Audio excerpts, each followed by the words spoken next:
ਅੱਜ तक गैंगवार ते इनकाउंटर मैं पंजाब दे ही देखे सी पर जेड़ा पाकिस्तान च होया ना काम 17 घंटे चाचे भतीजे ने नेर पा रखा है।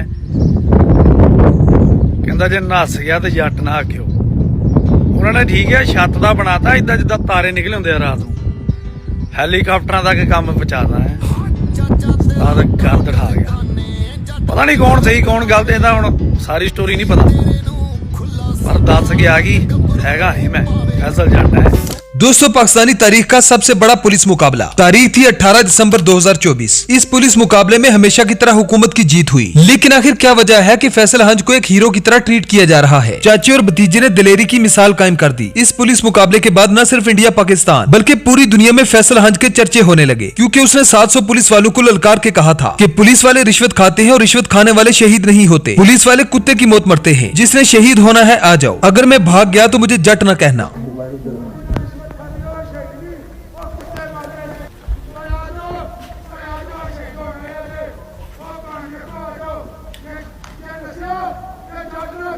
ये वाकया है हंज गांव, जिला गुजरात की तारीख में शायद ही इतना बड़ा पुलिस मुकाबला कोई हुआ हो। ये मुकाबला 17 घंटों तक चलता रहा। कहानी दरअसल कुछ यूँ होती है कि एलीट फोर्स से अपना ही एक पुलिस एहलकार मर जाता है। अब उन्होंने ये मामला किसी के सर तो थोपना था। दूसरी तरफ उन्हें फैसल जट पे भी गुस्सा था, क्योंकि फैसल मंशियात का कारोबार करता था और पुलिस वालों को लगातार उनका हिस्सा देता रहा। लेकिन अब वो पुलिस वालों को रिश्वत देने से इनकार कर रहा था। जिस दिन पुलिस वालों से पुलिस नौजवान की मौत होती है तो फैसल अपने पूरे गाँव को अपने डेरे पर इकट्ठा करता है। सबके दरमियान खड़े होकर वो हल्फ देता है कि मैंने पुलिस वाले को नहीं मारा, मैं कलमे की कसम उठाकर कहता हूं कि मैंने किसी का कत्ल नहीं किया, मैं अपने इस गांव को छोड़कर कहीं नहीं जाऊंगा, इसी गांव में रहकर सारे हालात का मुकाबला करूंगा। गांव वालों का कहना था ना तो फैसल के पास पैसों की कमी थी और न ही असर रसूख की कमी। अगर उसने कत्ल किया होता तो वो भाग जाता। अगले दिन फैसल के 3 भाई थाना ककराली में जाते हैं पुलिस वालों को ये बताने के लिए कि हमारे भाई ने किसी को नहीं मारा, अगर आपको इस बात का शक है तो तफ्तीश कर लें, आप लोग इंक्वायरी करें, हम फैसल को लाएंगे। लेकिन पुलिस वालों ने उन तीनों की बात नहीं मानी। वो अपनी अलग ही एक प्लानिंग बनाकर बैठे थे। फैसल चूंकि मंशियात के कारोबार की वजह से बहुत ताकतवर हो चुका था। दूसरी तरफ वो पुलिस वालों को हफ्ता भी नहीं दे रहा था। मुखालफिन ने जब ये देखा कि ये तो हमसे ताकतवर हो रहा है, जल्द अज जल्द इसका कुछ करना चाहिए, नहीं तो ये हमारे मंशियात का कारोबार ठप करवा देगा। मुखालफिन ने पुलिस वालों को भारी रकम दी। पुलिस वालों ने फैसल के 3 भाइयों को गिरफ्तार कर लिया, उनको थाने में बंद करके तशद्दुद करना शुरू कर दिया। इसके बाद पुलिस भारी नफरी लेकर फैसल के घर पे पहुंच जाती है। जदीद असला यहाँ तक कि हेलीकॉप्टर भी मंगवा लिए जाते हैं और फैसल को कहा जाता है कि गिरफ्तारी दे दो। फैसल चूंकि पुलिस वालों की इन हरकतों की वजह से पहले से ही तंग था, तो उसने पुलिस वालों को गिरफ्तारी न देने का फैसला कर लिया और कहा कि या तो मारूंगा या फिर मरूंगा, लेकिन किसी भी सूरत में गिरफ्तारी नहीं दूंगा। जिसके बाद दोनों तरफ से फायरिंग का सिलसिला शुरू हो गया। पुलिस की तरफ से जदीद हथियारों और ग्रेनेड का इस्तेमाल किया गया। इस ऑपरेशन के दौरान गांव वालों को कहा गया कि वो बाहर ना निकले। 17 घंटों तक ये सिलसिला ऐसे ही चलता रहा। फैसल हंज के साथ उसका भतीजा सैफी हंज भी था, जिसने अपने चचा का पूरा साथ दिया। बेशक ये लोग क्रिमिनल थे, मंशियात का कारोबार करते थे, लेकिन पुलिस ने जो हालत इनके घर की जिस तरह से इन दोनों को मारा और मजीद इनके साथ 2 साथियों को भी, वो इंतहाई अफसोसनाक है। ऐसा लगता है कि हमारे मुल्क में कानून नाम की कोई चीज ही नहीं। पुलिस को चाहिए था कि इन सबको जिंदा पकड़े, उनका अदालत में ट्रायल किया जाए और फिर कानून के हिसाब से उन्हें सजा दी जाए। पाकिस्तान के कानून में हर एक जुर्म की सजा है। बेशक पुलिस ने उसे मार दिया, लेकिन फैसल जट और उसके भतीजे ने दिलेरी की मिसाल कायम कर दी। वो वाकई में शेर था। हुकूमत से लड़ना कोई आसान बात नहीं होती। 17 घंटों तक गोलियों के आगे खड़ा होना और पुलिस को ललकारे मारना कि अगर मैं भागा तो मुझे जट न कहना, ये काम किसी बुज़दिल इंसान का नहीं हो सकता। जरा सोचे कि 700 बंदा आपके सामने खड़ा हो, जदीद असले के दम पर आप पर गोलियां बरस रही हो, मौत आपको आपकी आंखों के सामने नजर आ रही हो, लेकिन इन सारी बातों के बावजूद भी अगर कोई ललकारे कि अगर मैं भाग गया तो मुझे जट न कहना, मतलब ऐसे लग रहा था कि ये कोई फिल्म का सीन है। यहाँ पर अंदाजा लगाया जा सकता है कि फैसल जट दिलेरी के किस लेवल पर था। 17 घंटे के पुलिस मुकाबले के बाद फैसल हंज और उसके 3 साथी मारे जाते हैं। पुलिस उनकी गाड़ियों को आग लगा देती है। उनके घर का कीमती सामान पुलिस अपने साथ ले जाती है, यहाँ तक कि उसके डेरे पर बंदी भैंसों को भी खोल कर ले जाते हैं और फिर पुलिस वालों की तरफ से जश्न मनाया जाता है। पुलिस वाले ऐसे जश्न मनाते हैं जैसे उन्होंने इंडिया को फतह कर लिया हो। ये गुजरात की तारीख का पहला पुलिस मुकाबला था जिसमें हेलीकॉप्टर्स का भी इस्तेमाल किया गया। इस ऑपरेशन में जो लोग मरे उनमें से फैसल हंज, समीउल्लाह उर्फ नोमी, सैफीउर रहमान और नवीद अख्तर शामिल थे। अब यहाँ पर सबसे बड़ी बेहिसी की बात ये थी कि इन चारों लोगों के कत्ल का इल्जाम फैसल हंज के 3 भाइयों पर लगा दिया गया, जिन्हें पुलिस ने पहले ही गिरफ्तार कर लिया था। पुलिस वालों का कहना है कि हमने गुजरात का बहुत बड़ा मंशियात फरोश मार दिया। अब यहाँ पर सवाल ये पैदा होता है कि वो इतना बड़ा मंशियात फरोश कैसे बन गया। पिछले 10 साल से अगर वो मंशियात का कारोबार कर रहा था तो पुलिस ने उसे क्यों नहीं पकड़ा? क्या गुजरात की पुलिस भंग पी रही थी? कहानी यहाँ पर ही खत्म होती है कि पुलिस फैसल हंज से हिस्सा लेती थी और जब फैसल हंज ने उन्हें हिस्सा देने से इनकार किया तो पुलिस वालों ने उसके साथ पुलिस मुकाबला करके उसे मार दिया। Thanks for watching. जी बेटा